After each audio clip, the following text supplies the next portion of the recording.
cha mẹ thường giúp đỡ con cái, anh em ruột nâng đỡ lẫn nhau, họ hàng đùm bọc cho nhau, đồng hương tin tưởng nhau hơn. Đây là những điều rất bình thường. Tuy nhiên, những điều này không được hoan nghênh trong chính trị. Đơn giản vì rằng chính trị gia, công chức được sinh ra để phục vụ công chúng, nên luôn phải chọn người có năng lực tốt nhất, chứ không phải dựa vào mối quan hệ. Cuộc cải cách chính trị của Tổng Bí thư Tô Lâm đang vấp phải vấn đề này. Bạn đang xem video Việt Nam trên đường cải cách nhằm giải thích về cuộc cải cách chính trị hiện nay của đất nước.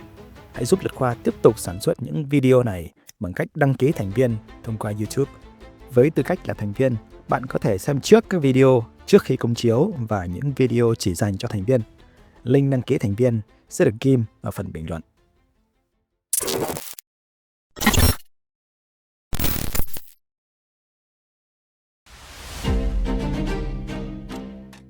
Sau khi Bộ trưởng Bộ Công an Tô Lâm nhậm chức Tổng Bí thư, mạng xã hội đã hé lộ rằng ông có con trai tên Tô Long, 41 tuổi, đang giữ cấp bậc hàm Thượng tá Công an, Phó Cục trưởng Cục An ninh Đối ngoại của Bộ Công an.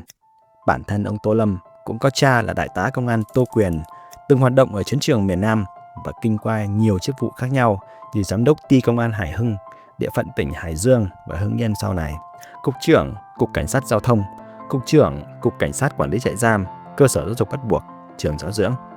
Vấn đề đáng chú ý hơn là sau khi nhậm chức Tổng Bí thư, nhiều đồng hương, đồng nghiệp của ông Tô Lâm đã thăng tiến ở những chức vụ mới. Người đồng nghiệp, đồng hương của ông tại Bộ Công an Nguyễn Duy Ngọc trở thành Chánh Văn phòng Trung ương Đảng, rồi giữ chức chủ nhiệm Ủy ban Kiểm tra Trung ương. Hai chức danh Bộ trưởng Bộ Tư pháp và Giám đốc Công an Hà Nội được giao cho Nguyễn Hải Ninh, 49 tuổi, và Nguyễn Thanh Tùng, cùng quê ở Hưng Yên. Bên cạnh đó, nhiều công an cũng được bổ nhiệm vào các vị trí cao hơn.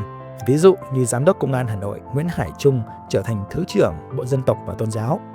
Giám đốc Công an tỉnh Hà Giang Phan Huy Ngọc được thăng chức Chủ tịch Ủy ban Nhân dân tỉnh Hà Giang. Giám đốc Công an tỉnh Đồng Nai Vũ Hồng Văn, quê Hưng Yên, sau hơn 2 năm thiên chuyển đã nhậm chức Bí thư Tỉnh ủy Đồng Nai. Tương tự, Giám đốc Công an Hải Dương Lê Ngọc Châu sau một thời gian điều động về Trung ương đã trở thành Chủ tịch Ủy ban Nhân dân tỉnh này. Ở cấp tỉnh, các quan chức cũng bổ nhiệm con cái, người thân của mình vào các chức vụ. Ví dụ như cựu Bí thư Tỉnh ủy Vĩnh Phúc Hoàng Thị Thúy Lan, người vừa bị bắt vì cáo buộc tham nhũng, từng có con gái được bổ nhiệm làm Phó Giám đốc Sở Kế hoạch Đầu tư của tỉnh. Hoặc nguyên Bí thư Tỉnh ủy Bắc Ninh Nguyễn Nhân Chiến vừa bị bắt vào tháng 1 năm 2024, có con trai giữ chức Bí thư Thành ủy, trong khi ông giữ chức Bí thư Tỉnh ủy.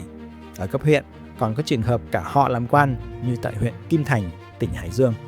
Vấn đề bổ nhiệm người thân, họ hàng, đồng hương không phải là mới tại Việt Nam. Lịch sử Việt Nam đã ghi nhận nhiều trường hợp một người làm quan, cả họ được nhờ. Trước khi tiếp tục video, xin mời các bạn theo dõi dự án đặc biệt của Luật Khoa vào tháng 4 này. Một đất nước chỉ trưởng thành khi lịch sử được ghi nhớ một cách trung thực và trọn vẹn.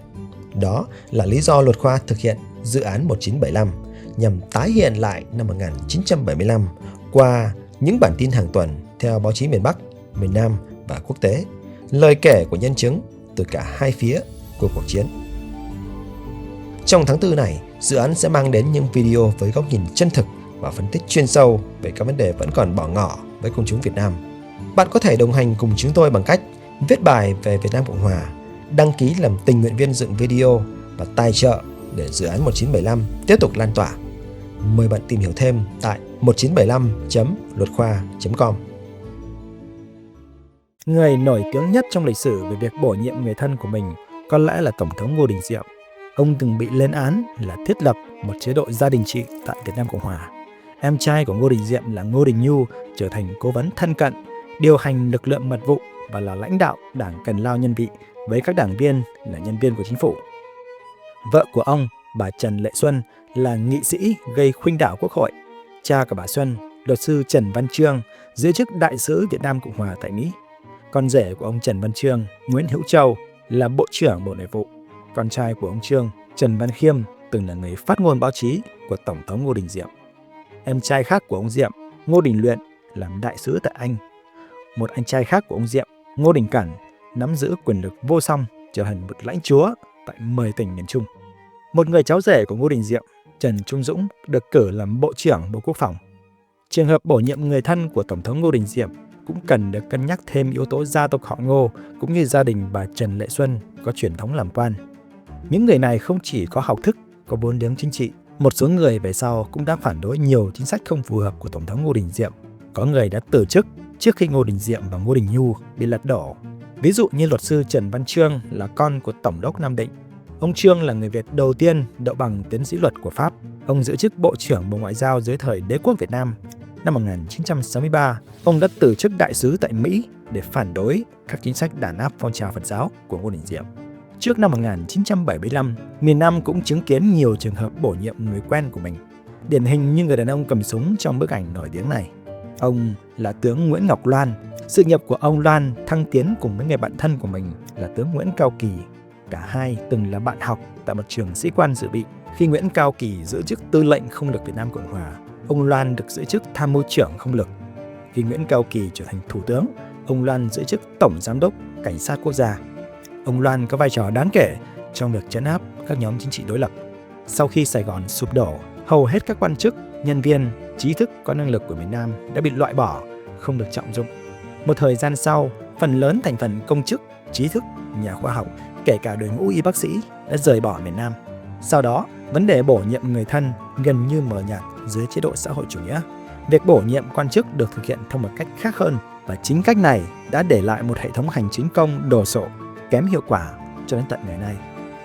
Sau khi chiếm được miền Nam, nhu cầu nhanh chóng thiết lập một bộ máy nhà nước đồ sộ với các cán bộ trung thành để kiểm soát tất cả các lĩnh vực khiến việc tuyển dụng không dựa trên năng lực mà tập trung vào lý lịch cách mạng, thành phần giai cấp, xuất thân quân nhân, thành viên của các tổ chức quần chúng. Với nguồn viện trợ dồi dào từ các nước cộng sản, người dân mong muốn làm việc tại các cơ quan nhà nước để có được một đời sống ổn định.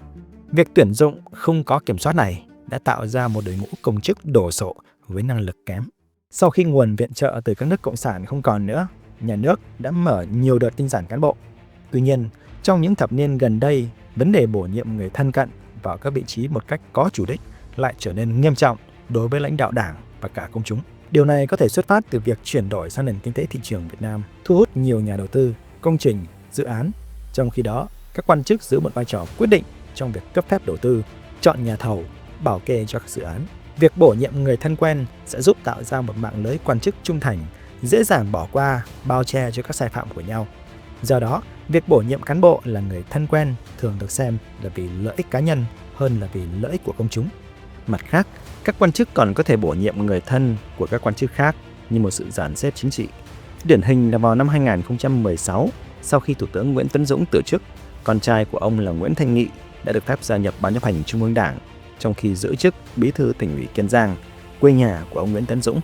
Tổng Bí thư Tô Lâm, người thăng tiến trong ngành công an dưới thời đại của Thủ tướng Nguyễn Tấn Dũng, sau khi trở thành Tổng Bí thư đã chuyển ông Nguyễn Thanh Nghị, Bộ trưởng Bộ Xây dựng vào Thành phố Hồ Chí Minh giữ chức Phó Bí thư Thành ủy. Rất có thể trong nhiệm kỳ kế tiếp, ông Nguyễn Thanh Nghị sẽ trở thành Chủ tịch Ủy ban nhân dân Thành phố Hồ Chí Minh. Ông Dũng còn có con trai út là Nguyễn Minh Chiết giữ chức Bí thư Trung ương Đoàn Thanh niên. Ngoài ra, công chúng hiện nay đang nghi ngờ về việc Tổng Bí thư Tô Lâm bổ nhiệm các tướng lĩnh công an cũng như đồng hương của ông vào các vị trí ở trung ương và địa phương. Một số người cho rằng việc bổ nhiệm như vậy sẽ giúp ông Tô Lâm có được quyền lực nhất định để dẫn dắt cuộc cải cách. Nhưng cũng có ý kiến từ giới chuyên gia như nhà nghiên cứu chính trị Việt Nam Nguyễn Khắc Giang cho rằng có thể dẫn đến một chế độ hoàn toàn khác do những quan chức kém năng lực lãnh đạo, nhất là trong giai đoạn sáp nhập các tỉnh thành một cách gấp rút. Có những vấn đề nào rất nghiêm trọng trong việc bổ nhiệm quan chức cần phải được giải quyết trong cuộc cách mạng hiện nay của Tổng Bí thư Tô Lâm? Trên thực tế, không thể cấm con cái có cha mẹ làm chính trị gia phải đứng ngoài lĩnh vực này. Cũng không thể cấm những người cùng quê với Tổng Bí thư Tô Lâm không được tham gia vào các vị trí lãnh đạo cơ quan nhà nước. Tuy nhiên, việc bổ nhiệm cần phải dựa trên năng lực thực sự của người đó đối với vị trí công việc bằng một quy trình tuyển dụng công khai, minh bạch. Hiện nay, cả hai việc này đều không diễn ra thực chất, dẫn đến sự hoài nghi của công chúng về năng lực của cán bộ. Việc bổ nhiệm cán bộ trở thành vấn đề nội bộ của Đảng, thậm chí là điều động cán bộ bất kể người đó đang là đại biểu dân cử của một nơi đến nhận nhiệm vụ tại một nơi khác. Vào tháng 2 năm 2025, ông Nguyễn Văn Được khi đang giữ chức Bí thư Tỉnh ủy, Chủ tịch Hội đồng Nhân dân tỉnh Long An thì lại được Ban Bí thư điều động về làm Phó Bí thư Thành ủy Thành phố Hồ Chí Minh và sau đó được bầu làm Chủ tịch Ủy ban Nhân dân thành phố. Trường hợp tương tự cũng diễn ra tại tỉnh An Giang. Ông Hồ Văn Mừng, người đang giữ chức bí thư thành ủy Nha Trang thì lại được chuyển về làm phó bí thư tỉnh ủy An Giang và nhậm chức chủ tịch Ủy ban nhân dân tỉnh này. Dù trước đó, ông Mừng đang là đại biểu Hội đồng Nhân dân tỉnh Khánh Hòa. Tại tỉnh Lâm Đồng, sau khi Chủ tịch Ủy ban nhân dân tỉnh Trần Văn Hiệp bị bắt giam và khởi tố về tội nhận hối lộ, Ban Bí thư đã cử ông Trần Hồng Thái, Thứ trưởng Bộ Khoa học và Công nghệ, giữ chức phó bí thư tỉnh ủy. Hội đồng Nhân dân tỉnh Lâm Đồng sau đó đã bầu ông Thái giữ chức chủ tịch Ủy ban nhân dân tỉnh. Ông Thái không phải là một đại biểu dân cử của tỉnh Lâm Đồng như ông Trần Văn Hiệp. Ông Trần Hồng Thái là em trai của Phó Thủ tướng Trần Hồng Hà. Ông Thái từng giữ chức Tổng cục trưởng Tổng cục Khí tượng Thủy văn, rồi được thăng chức Thứ trưởng Bộ Khoa học và Công nghệ sau khi ông Hà thăng chức Phó Thủ tướng. Ông Thái với trình độ tiến sĩ khoa học có thể đủ tư cách chuyên môn để làm việc tại Bộ Khoa học và Công nghệ, nhưng lại được thuyên chuyển làm Phó Bí thư tỉnh ủy Lâm Đồng. Về mặt luật pháp, Chủ tịch Ủy ban nhân dân tỉnh không nhất thiết phải là đại biểu Hội đồng Nhân dân. Tuy nhiên, các chức danh Chủ tịch Ủy ban nhân dân có vai trò rất quan trọng đối với sự phát triển của một tỉnh. Để đảm bảo tính chính danh, chức danh này thông thường sẽ được bầu chọn trong số các đại biểu Hội đồng Nhân dân cấp tỉnh. Bên cạnh đó, chưa có nhiều lãnh đạo gắn bó lâu dài với một tỉnh. Trung ương thường thay thế những lãnh đạo này sau 1 đến 2 nhiệm kỳ. Việc thay thế thường xuyên này nhằm duy trì quyền kiểm soát của Trung ương đối với địa phương. Tuy nhiên, các địa phương sẽ rất khó thực hiện các kế hoạch phát triển dài hạn khi lãnh đạo cấp tỉnh chỉ làm 1 đến 2 nhiệm kỳ rồi bị chuyển đến nơi khác. Việc sắp xếp các vị trí lãnh đạo, nhất là tại địa phương, có thể là vấn đề nan giải của Đảng. 63 tỉnh thành đồng nghĩa với việc Đảng phải chọn hơn 100 người làm bí thư và phó bí thư với hàng nghìn người làm đại biểu Hội đồng Nhân dân, cũng như lãnh đạo các sở ban ngành ở cấp tỉnh. Do đó, việc sáp nhập các tỉnh thành, bỏ các huyện cũng nhằm để giải quyết vấn đề này. Sau sáp nhập, số lượng các tỉnh thành sẽ giảm đáng kể, kéo theo sự sụt giảm số lượng ủy viên Ban chấp hành Trung ương Đảng là người đứng đầu các tỉnh, cũng như số lượng đại biểu Quốc hội của các tỉnh thành. Vì vậy, công cuộc sáp nhập tỉnh thành, cải cách hệ thống chính trị của Tổng Bí thư Tô Lâm sẽ là không thực chất, có thể vấp phải nhiều sự phản đối của dân nếu Đảng không vạch ra được một quy trình tuyển dụng cán bộ hợp lý dựa trên năng lực thực sự về chuyên môn, thành tựu, khả năng lãnh đạo và đặc biệt là giảm mức độ can thiệp của Trung ương vào việc bổ nhiệm cán bộ địa phương. Nếu như bạn ủng hộ con đường làm báo độc lập của Luật Khoa, hãy đăng ký theo dõi kênh YouTube của Luật Khoa. Và bạn cũng có thể ủng hộ chúng tôi thông qua các công cụ Membership và Donate Now của YouTube. Trên website Luật Khoa Tạp chí, tức là luatkhoi.com, bạn có thể đăng ký trở thành độc giả trả phí của Luật Khoa với 2 gói cước, $2 một tháng và $5 một tháng. Cảm ơn các bạn đã đồng hành cùng chúng tôi.